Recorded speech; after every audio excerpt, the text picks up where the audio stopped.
kusoo dhawaada channelkeena Somali Technology Solution dad ku cusub tahay subscribe ka saar beelkana shido si aad u heshid casharadii ugu dambeeyay oo noqotid kuwa u hor daawada hala hilmaamin inaad like saartid barnaamijka ana wadaag walaalahaaga Soomaaliyeed si ay uga faa'iideystaan waa mahadsantiin bismillah assalamu alaykum wa rahmatullahi wa barakatuh qaybtan waxaan ka hadlanaa servers in a data center safaradu siday u egyihiin ayaan fiirin doonaa sawirkan hadda meesha aad uga jeedin waxa weeye waa data centerka ku yaala meelaha data centerada waaweyn inta badan aad ka arki doontiin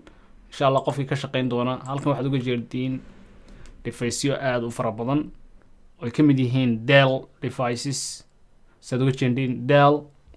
shirkadaha Dell loo yaqaano ayaa sameeyay serverska so server Dell ayaad iibsan kartaa ama meelaha aad ka shaqeyn doonto ayay noqon doontaa sawirkan meesha aad uga jeedin amba videogan meeshan aan farta ku hayo waxa weeye waa meelo aan shaqooyin mar u tagnay waxaad u jeedin computer fara badan oo meel yaala kuwaas ayaa loo yaqaanaa data center so qofkii isweydiinay maxay tahay data center waa meelahaas halkan computer fara badan ayaa ku xidhan because waxay doonayaan inay wax badan kaydiyaan saad u jeedin CPU-gu waa i7 nuucu yahay waa Intel i7 ilaa 8 core ayaa ku jira marka computer badan oo fara badan oo la isku xidhay weeyaan nooc labaad ayaan arki doonaa oo data center ka duwan laakiin computer badan marka la isku xidho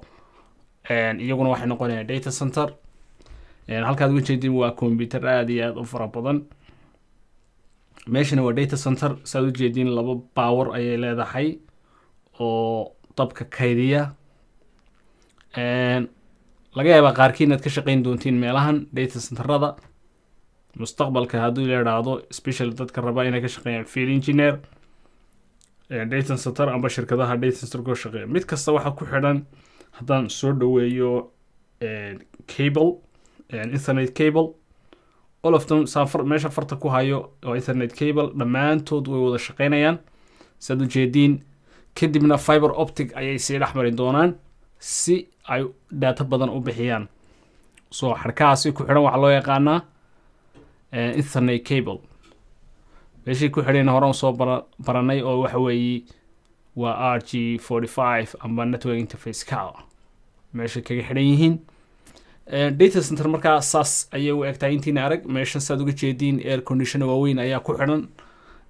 meesha waa Europe laakiin waa meel aad u qabow si aad loo sii qaboojiyo data centerka waxay u baahan tahay air conditioners inuu aad iyo aad u wanaagsanaado oo noqoto meel aad iyo aad u qabow badan oo ka ilaalisa kulaylka faraha badan because computerada 24 hours 7 day 365 kaba way shidan yihiin qaybtana waa data center qayb kale oo meel aad u weyna computerada meeshan uga jeedin way ka weyn yihiin computeradii hore aan soo aragnay waa data center aad iyo aad u weyn computer waaweyn ayaa ku jira oo serversa halka hoosta saad uga jeedin waa meesha ay ku jireen hard drive-yadu data center-ka kaydinayay xogta so data center intiina arag saas ayay u eg tahay data center waxaan jeclaadaa inaad fikir ka haysatiin data center siday u eg tahay so waxay ku sii xidheen serverada haddaad si fiican u fiirisid albaabkaasi waan furi doonaa oo waan tus doonaa albaabkaas ayay ka dambeeyaan han furo si aad si fiican u aragtiin waa kuwa data centeradii oo servers waaweyn oo meesha soo yaala saad sawirka u jeedin waan xidhayaa hadda sababtoo ah ma rabno inaan ku sii fogaano السلام عليكم ورحمة الله وبركاته سو دغدا Somali Technology Solution inta insha Allah waxaan ka shaqeynaa shirkadaha meesha yaala ee fara badan oo jooga halkan waxaan service waa inii sheegaya